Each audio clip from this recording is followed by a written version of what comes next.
all the priority areas I have mentioned were the right priorities to be funded.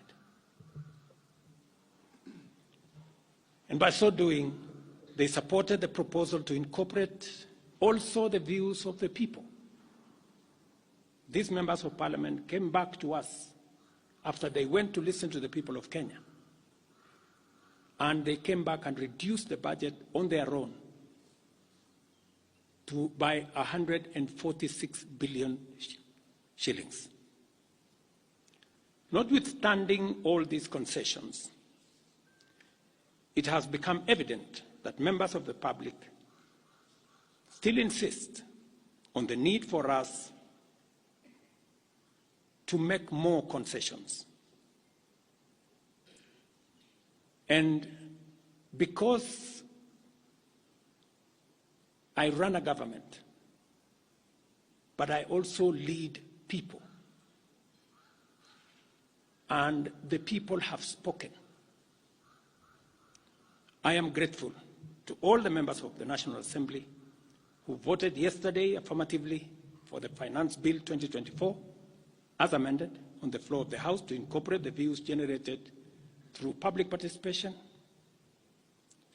And following the passage of the bill, the country witnessed widespread expression of dissatisfaction with the bill as passed, regrettably resulting in the loss of life, destruction of property, and disintegration of constitutional institutions.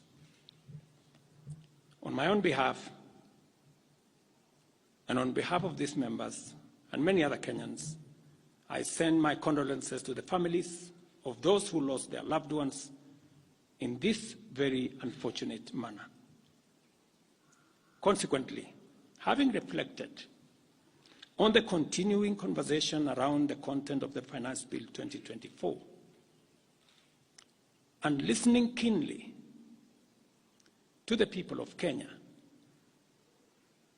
who have said loudly that they want nothing to do with this Finance Bill 2024, I concede, and therefore I will not sign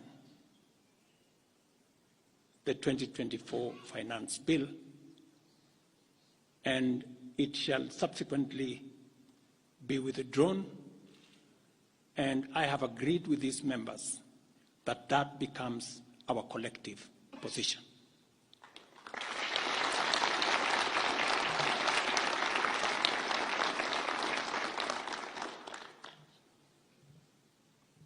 Accordingly, there is need for us as a nation to pick up from here and go into the future. And I am therefore proposing that because we have gotten rid of the Finance Bill 2024, it is necessary for us to have a conversation as a nation going forward. How do we manage the affairs of the country together? How do we manage our debt situation together? How do we work on the budget with the deficits that now exist together? And as I committed last Sunday, I will be proposing an engagement with the young people of our nation, our sons and daughters, for us to listen to them. As I said on Sunday, listen to their views, listen to their proposals, their ideas, their concerns, and what they think we should do better as we go forward. I am also recommending a multi-sectoral, bipartisan, multi-stakeholder engagement from civil society, religious organizations, professional bodies, for us as a nation to speak to the future of our country. again together.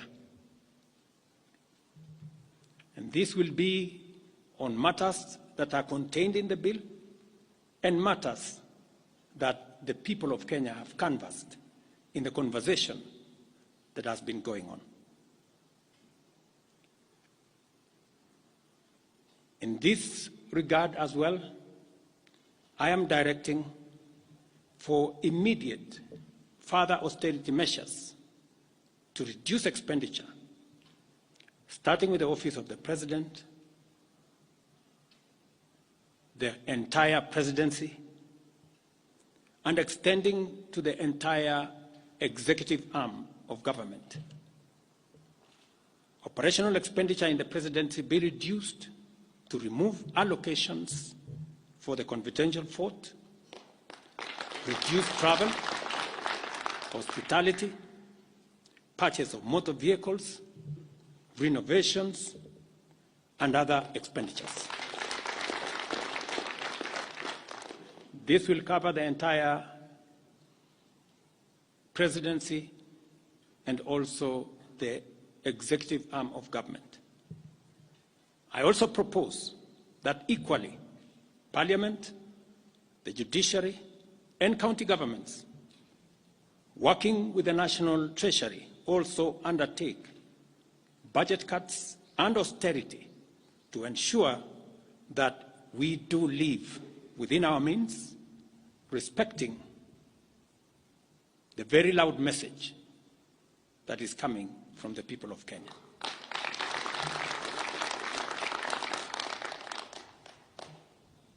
And let me confirm that I have discussed with many stakeholders. I will be meeting some of them shortly after this meeting on charting a way forward that makes sure that we carry the whole nation in this very important journey as we go into the future as a country.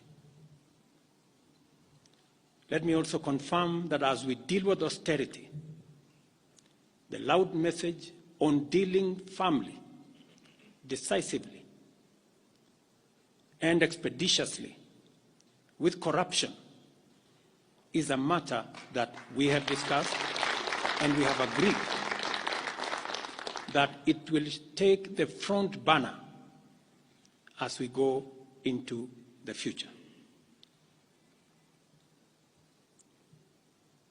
We will continue to do this and carry out this very important conversation. And I want to remind us that we should proceed within the foundational principles upon which our nation is founded, namely constitutionalism, adherence to the rule of law, and respect for constitutional institutions.